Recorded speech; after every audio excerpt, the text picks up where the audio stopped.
White House vows action on healthcare as the Senate votes predictably fail. Oh my God. What a big surprise that the Senate vote that they secured in exchange for stopping the shutdown failed. Okay. And the Republican method is, of course, to deregulate the healthcare industry even further, and which only benefits the private healthcare insurance provider companies, right? And the capital owners who are slated to bring in even higher profits. Oh, you mean that exact thing you said like 3 weeks ago? Exactly. That thing that I said 3 weeks ago is now reality. It's the least shocking incident. In any case, the Republican solution, once again, is to look at a problem and then do more of the reason why the problem exists. Okay? Oh, do we have a gun violence issue in this country? In comparison to every other country, perhaps because we have no gun laws. You can look at that internally at the domestic level. You can look at different states. If there are less gun laws and less gun regulations in certain states, there's a higher likelihood that you will die to gun violence in said state, right? But of course, we can't do anything about it. Or rather, whenever the conservatives actually feel like they want to address this issue, they'll turn around and say, what we need is more guns, okay? Well, more guns is the reason why we have gun violence to begin with. And the same goes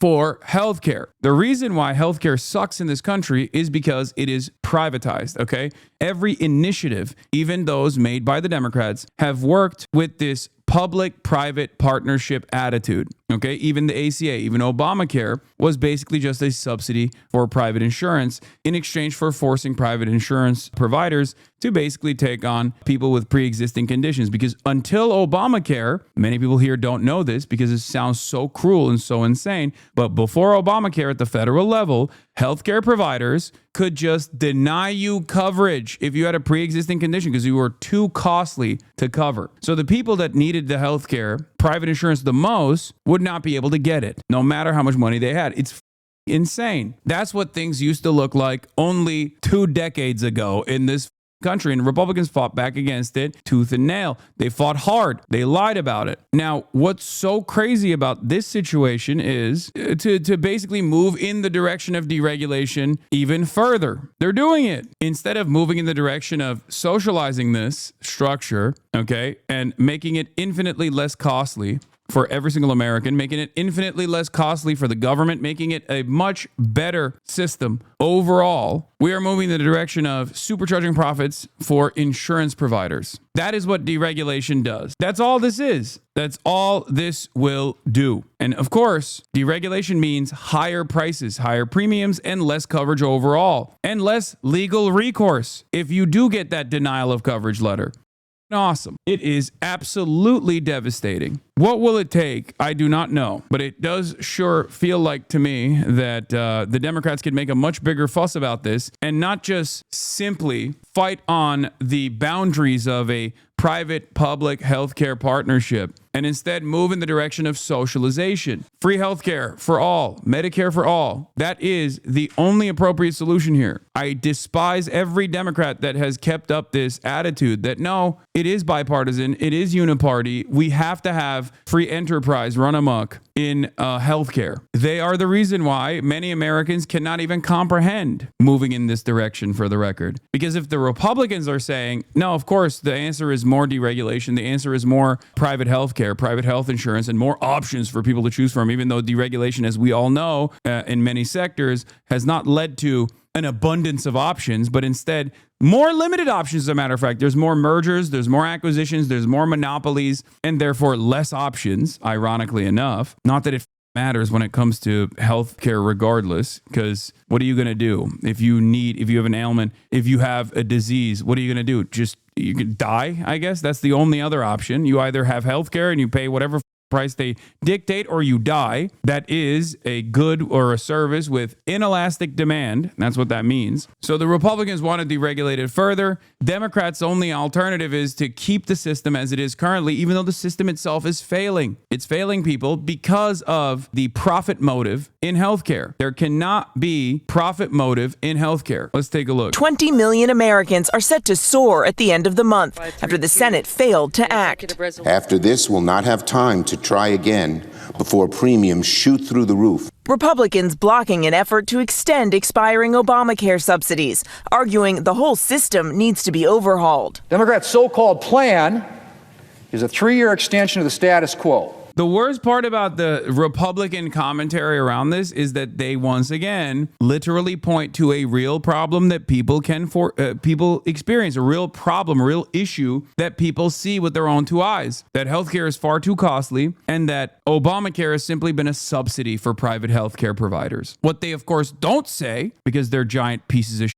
they're monstrous, vulturous capitalists, they're parasitic in nature, is the fact that they want to expand the profit motive for these very same healthcare companies that they keep simply saying, oh, we're just subsidizing. Okay? That's what's so disgusting about it. Their solution is to make the problem worse. But in the absence of an alternative vision that Democrats can proudly stand on and boldly declare they are in support of, no one realizes that the true solution to healthcare, the problem of healthcare and how costly it is, how unaffordable it is to socialize it. Let me ask a question. Does Congress people get healthcare? They shouldn't if their constituents don't. That's a great question. Yes, they do, as a matter of fact. They get premium healthcare. They have the platinum healthcare coverage, paid for by tax dollars, of course, fully paid for. Of course they do. What do you mean? They're special people. They're very special people. They have to be well taken care of. It's the same reason as to why when Macron wanted to lower or wanted to increase the retirement age in France, there was only one group of workers that he wasn't increasing the retirement age for, and that group of workers was the police. You have to make sure that the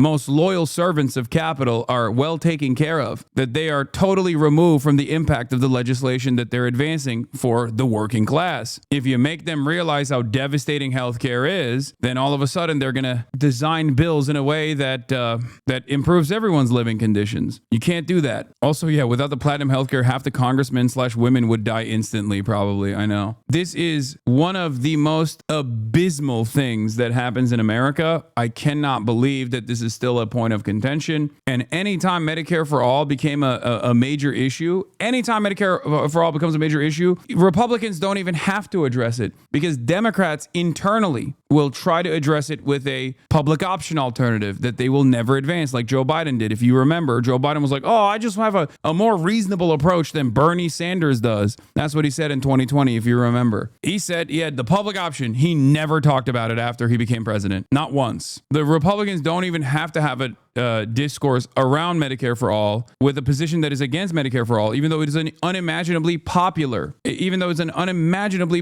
bill that would greatly improve every American's lives instantly. It would greatly solve the issue of affordability on one of the major financial burdens that every American faces. Joe Biden was so antagonistic towards Medicare for all that he even said in a hypothetical where Medicare for all bill would be passed in both House of Representatives and the Senate, he would veto it. He would veto it. That's what he had said when he was running for president, if you remember. That's how insane the liberals are. So make no mistake, when people say, Hasan, you attack the liberals too much. You attack the liberals too much. I attack everyone that is against the working class. And I'm sorry, but the Democrats objectively have positioned themselves against the working class on this issue and on many others as well. And their consistent lack of interest in talking about this problem, or only talking about it within the established consensus of the current system that is obviously failing people, must continue with subsidies. This private-public partnership must continue, is genuinely a big part of the reason why Republicans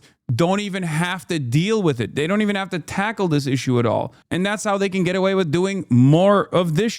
Because the system is obviously a failure. Everyone can see that it's a failure. Everyone experiences that it's a failure. So Republicans can turn around and point to how big of a failure it's been, only to make it fail even further, only to turn around and advocate for more deregulation. It is unacceptable. It is ridiculous. Medicare for all is not only an incredibly, immensely popular bill, it would greatly improve people's lives, and it is popular policy to begin with. It's popular for two reasons. It's popular because people just simply want free healthcare. Okay, they recognize that it's an issue, but it would also be smart politics and smart policy. It would be smart politics because it would put you at odds on a very tangible issue that is incredibly important for every single American. It would force the Republicans to have to position themselves against Medicare for all. It is a gift to the Democrats. If you are only looking at this not from the perspective of like improving the material conditions of the working class, but instead from Democrats winning, if you're looking at this from a purely team sports perspective, because maybe you're wealthy enough to not give a shit about healthcare, which is surprising, and you only care about some of the other things that Democrats are ostensibly on the side of, or that you're fearful that when Republicans are in charge, your life will get worse. Like, let's say you're a trans person, right? And Republicans, when they're in charge, are advancing even worse bills, right? But you don't give a about healthcare, and you only think about this from a team sports perspective, then think about what the discourse would look like if the Democrats were collectively in unison saying, we want to fix the healthcare system. It's busted. It's broken. We want to advance socialization of healthcare. And on the other side, Republicans are like, nah, you greedy bitches, you don't deserve health care. The working poor must die. They would look like Ben Shapiro talking about the retirement age the other day. That's why they're trying to hurt Dr. Abdul El Sayed in the Senate run, because their pro-Israel pick is not going to win, so they're turning to the white moderate. Yeah, Democrats are so awful, dude. Dr. Abdul El Sayed has been a pro-Medicare for all candidate when he had the gubernatorial run. And who won? Who became the governor? Big Gretch. Big Gretch's weakest in her ideology, her weakest ideological conviction revolves around private healthcare. Gretchen Whitmer is, I believe, the daughter of is it like a pharmaceutical CEO or something? Or a healthcare provider, right? A private healthcare insurance company. Or a pharma executive. Oh, it's Blue Cross Blue Shield, exactly. She was anti-Medicare for all. Why are they so against the universally? What do you mean? Capitalism. That's why. When Americans talk about the GDP growing, okay, when they talk about how great America is and how wonderful America has been, they're talking about how wonderful it's been for titans of industry. Private insurance is a money printing operation. They are some of the most important companies on U.S. soil. Companies that should not exist, by the way.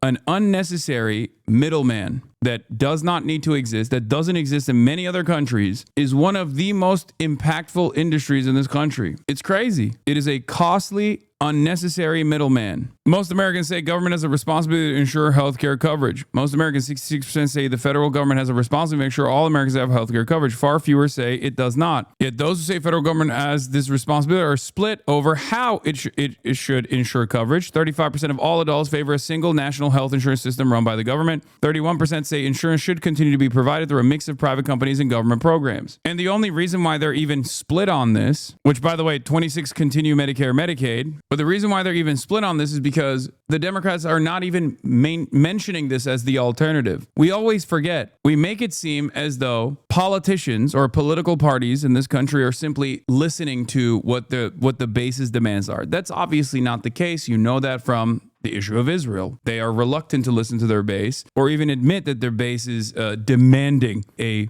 different way of dealing with Israel. Obviously, they don't give a shit.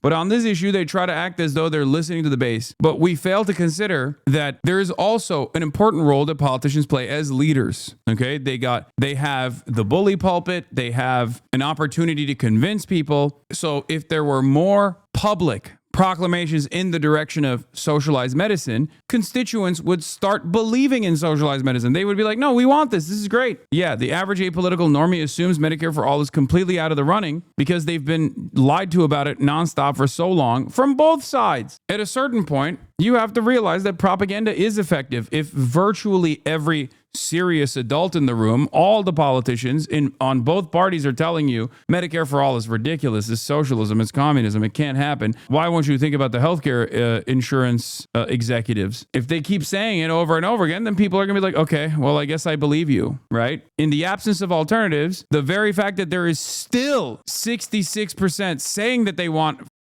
federal government provided healthcare coverage, and 35% of them are saying it's a single national government program, single payer, is insane.